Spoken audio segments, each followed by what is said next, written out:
Hi hello friends, welcome back to YouTube channel. ಇವತ್ತಿನ ವಿಡಿಯೋದಲ್ಲಿ ನಾವು ಲೂಮ್ ಅಪ್ಲಿಕೇಶನ್ ಯಾವ ತರ ಯೂಸ್ ಮಾಡೋದು ಅಂತ ತಿಳಿಸ್ಕೊಡ್ತೀನಿ. ಅದರಿಂದ ಇರ್ತಕ್ಕಂಥ ಬೆನಿಫಿಟ್ಸ್ ಮತ್ತೆ ಅಡ್ವಾಂಟೇಜಸ್ ಸಹ ತಿಳಿಸ್ಕೊಡ್ತೀನಿ. ನಿಮ್ಮ ಒಂದು ಕ್ರೋಮ್ಗೆ ಹೋಗಿ ಲೂಮ್ ಅಂತ ಟೈಪ್ ಮಾಡಿದ್ರೆ ಇದೆ ಒಂದು ಐಕಾನ್ ಕಾಣುತ್ತೆ, ಇದ್ರ ಮೇಲೆ ಕ್ಲಿಕ್ ಮಾಡಿ. ಇಲ್ಲಿ ನಾವು ನೋಡ್ಬೋದು ಲೂಮ್ಸ್. ಇದನ್ನ ಏನಕ್ಕೆ ಯೂಸ್ ಮಾಡ್ತೀವಪ್ಪ ಲೂಮ್ನ ಅಂತಂದ್ರೆ ಒಂದು ಸ್ಕ್ರೀನ್ ರೆಕಾರ್ಡ್ ಮಾಡೋದಕ್ಕೆ. ಇವಾಗ ಫಾರ್ ಎಕ್ಸಾಂಪಲ್ ನಾವಿವಾಗ ನಮ್ಮದೇ ನಮ್ಮ ಪಿ ಸಿಯಲ್ಲಿ ಒಂದು ಸ್ಕ್ರೀನ್ ರೆಕಾರ್ಡ್ ಮಾಡ್ತೀವಪ್ಪ ಅಂತಂದ್ರೆ ಅದನ್ನ ಬೇರೆಯವರಿಗೆ ಶೋ ಮಾಡೋದಿಕ್ ಬರೋದಿಲ್ಲ, ಒಂದು ಫಾರ್ಮೆಟ್ ಅಲ್ಲಿ ಲಿಂಕ್ ಶೇರ್ ಮಾಡೋದಿಕ್ ಬರೋದಿಲ್ಲ. ಆ ಒಂದು ಇದನ್ನ ಯೂಸ್ ಮಾಡೋದ್ರಿಂದ ಏನಾಗುತ್ತಪ್ಪ ಅಂತಂದ್ರೆ ಫ್ರೀ ಆಗಿ ನಾವು ಸ್ಕ್ರೀನ್ ರೆಕಾರ್ಡ್ ಮಾಡ್ಬೋದು, ಮತ್ತೆ ಆ ಒಂದು ಲಿಂಕ್ ನ ನಾವು ಬೇರೆಯವರಿಗೆ ಶೇರ್ ಮಾಡ್ಬೋದು. ಅವರು ಸಹ ಅದನ್ನ ನಾವು ಎಲ್ಲಿ ಏನ್ ಶೇರ್ ಮಾಡ್ತಾ ಇದೀವಿ ಅಂತ ನೋಡ್ಬೋದು ಅಟ್ ಎ ಟೈಮ್ ಅಲ್ಲಿ. ಓಕೆ, ಇವತ್ತು ನಾನು ತೋರಿಸ್ತೀನಿ ಯಾವ ತರ ಅಂತ. ನೀವು ಇದನ್ನ ಅಥವಾ ಫ್ರೀ ಆಗಾದ್ರೂ ಇದ್ ಮಾಡ್ಕೊಳ್ಳಿ, ಅಥವಾ ಲಾಗಿನ್ ಆದ್ರೂ ಆಗಿ, ಇಲ್ಲ ಡೌನ್ಲೋಡ್ ಆದ್ರೂ ಮಾಡ್ಕೋಬಹುದು. ನಾನು ಫ್ರೀ ಆಗಿ ತೋರಿಸ್ತೀನಿ. ಇದ್ರ ಮೇಲೆ ಕ್ಲಿಕ್ ಮಾಡಿ, ಲೂಮ್ ಅನ್ನೋ ಅಪ್ಲಿಕೇಶನ್ ಮೇಲೆ ಕ್ಲಿಕ್ ಮಾಡಿ. It will open. It takes some time. ಇಲ್ಲಿ ನಾವು ನೋಡ್ಬೋದು, ನಾನು ನಿನ್ನೆ ಒಂದು ಚಿಕ್ಕದಾಗಿ ಒಂದು ವಿಡಿಯೋ ಮಾಡಿದ್ದೆ, ಅದ ನನ್ನ ಒಂದು ಅಕೌಂಟ್ ಅಲ್ಲಿ ಸ್ಟೋರ್ ಆಗಿದೆ.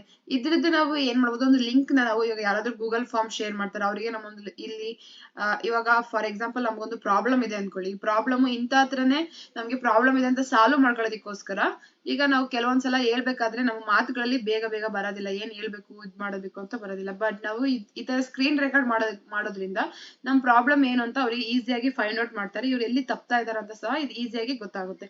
ಫಾರ್ ಎಕ್ಸಾಂಪಲ್ ಇಲ್ಲಿ ನಾವು ನೋಡ್ಬೋದು, ಇದು ಫ್ರೀ ಆಗಿ ಓಪನ್ ಆಗೋಕ್ಕೂ ಮುಂಚೆ ಗೂಗಲ್ ಅಲ್ಲಿ ಸೈನ್ ಇನ್ ಕೇಳುತ್ತೆ. ಸೈನ್ ಇನ್ ಆಗಿ ಫಾರ್ ಎಕ್ಸಾಂಪಲ್ ಒಂದ್ಸಲ ತೋರಿಸ್ತೀನಿ. ನಾನು ಆಲ್ರೆಡಿ ಓಪನ್ ಮಾಡಿದೀನಿ, ಇನ್ನೊಂದ್ಸಲ ನಿಮಗೋಸ್ಕರ ತೋರಿಸ್ತೀನಿ. ಓಕೆ,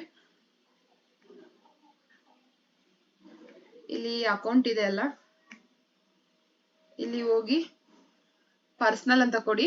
ನೆಕ್ಸ್ಟ್ ನೀವು ಒಂದು ಗೂಗಲ್ ಇಂದ ಸೈನ್ ಇನ್ ಆಗಿ, next it's take free Axis ಅಂತ ಕೇಳುತ್ತೆ, ಅದನ್ನ ಅಲೋ ಕೊಡಿ. ನೆಕ್ಸ್ಟ್ ಈ ತರ ಓಪನ್ ಆಗುತ್ತೆ. ಇದು ಈ ತರ ಓಪನ್ ಆದ್ಮೇಲೆ ನಿಮ್ಮ ಒಂದು ನಾನು ನೆಕ್ಸ್ಟ್ ಆಲ್ರೆಡಿ ಒಂದು ವಿಡಿಯೋ ಮಾಡಿದೀನಿ, ಇವಾಗ ನ್ಯೂ ವಿಡಿಯೋ ಅಂತ ಕ್ಲಿಕ್ ಮಾಡಿ ನೋಡೋಣ. ಓಕೆ, ನ್ಯೂ ವಿಡಿಯೋ ಅಂತ ಕ್ಲಿಕ್ ಮಾಡಿದ್ರೆ ನೀವು ಎಲ್ಲಿ ಏನ್ ಸ್ಕ್ರೀನ್ ರೆಕಾರ್ಡ್ ಮಾಡ್ತಾ ಇರ್ತೀರಾ ಅದು ಆಟೋಮೆಟಿಕ್ ಆಗಿ ತೋರಿಸುತ್ತೆ. ಇದು ವೆರಿ ಯೂಸ್ಫುಲ್. ಇವಾಗ ನೀವೇನಾದ್ರೂ ಬಿಸ್ನೆಸ್ ಮಾಡ್ತಾ ಇದ್ದೀರಾ, ನಿಮ್ಗೆ ಏನಾದ್ರೂ ಮಿಸ್ಟೇಕ್ ಆಗ್ತಾ ಇದೆ, ಅದು ನಿಮ್ಮ ಒಂದು HR ಗೆ ಅಥವಾ ಯಾರಿಗಾದ್ರೂ ಕಳಿಸ್ಬೇಕು, ಈ ಒಂದು ವಿಡಿಯೋ ಇಲ್ಲಿ ನಾವು ಮಿಸ್ ಆಗ್ತಾ ಇದೆ ಅಂತ ತಿಳಿಸೋದಕ್ಕೋಸ್ಕರ ಈ ಒಂದು ಲೂಮ್ ಅಪ್ಲಿಕೇಶನ್ ಯೂಸ್ ಮಾಡ್ಕೊಂತೀವಿ. ಇವಾಗ ನಮ್ದೇ ಆದಂತ ಒಂದು ಸ್ಕ್ರೀನ್ ರೆಕಾರ್ಡಿಂಗ್ ಯೂಸ್ ಮಾಡ್ಕೊಳ್ಳೋದ್ರಿಂದ ಏನಾಗುತ್ತೆ, ನಮ್ಮ ಹತ್ರನೇ ಇರುತ್ತೆ. ಅದನ್ನ ಶೇರ್ ಮಾಡೋದಾದ್ರೆ ಒಂದು ನಾವು ಆ ಒಂದು ವಿಡಿಯೋನ ವಾಟ್ಸ್ಆಪ್ ಮೂಲಕ ಶೇರ್ ಮಾಡ್ಬೇಕು. ಬಟ್ ಇದು ಆ ತರ ಅಲ್ಲ. ಇದ್ರಲ್ಲಿ ನಾವು ಸೇವ್ ಆಗಿತ್ತು, ನಮ್ಮ ಒಂದು ಅಕೌಂಟ್ ಅಲ್ಲಿ ಕ್ರಿಯೇಟ್ ಆಗಿತ್ತು ಅಂತಂದ್ರೆ ಇದರಿಂದ ಜಸ್ಟ್ ನಾವು ಲಿಂಕ್ ಅನ್ನ ಶೇರ್ ಮಾಡಿದ್ರೆ ಸಾಕು, ನಾವು ಎಲ್ಲಿ ಏನ್ ಮಾಡ್ತಾ ಇದೀವಿ ಅನ್ನೋದು ನಾವು ಯಾರಿಗೆ ತೋರಿಸ್ಬೇಕಾಗಿರುತ್ತೋ ಆ ಒಂದು ವಿಡಿಯೋ ಅವರಿಗೆ ಆಲ್ರೆಡಿ ಕ್ಯಾಪ್ಚರ್ ಆಗಿರುತ್ತೆ. ಓಕೆ, ಇದಿಷ್ಟು ಬಂದ್ಬಿಟ್ಟು ಇವತ್ತಿನ ವಿಡಿಯೋ. ನೀವು ಸಹ ಟ್ರೈ ಮಾಡಿ, ಯೂಸ್ ಮಾಡಿ ಎಂಬುದಾಗಿ ಹೇಳ್ತಾ ಇವತ್ತಿನ ವಿಡಿಯೋ ಮುಗಿಸ್ತಾ ಇದ್ದೀನಿ. Thank you friends.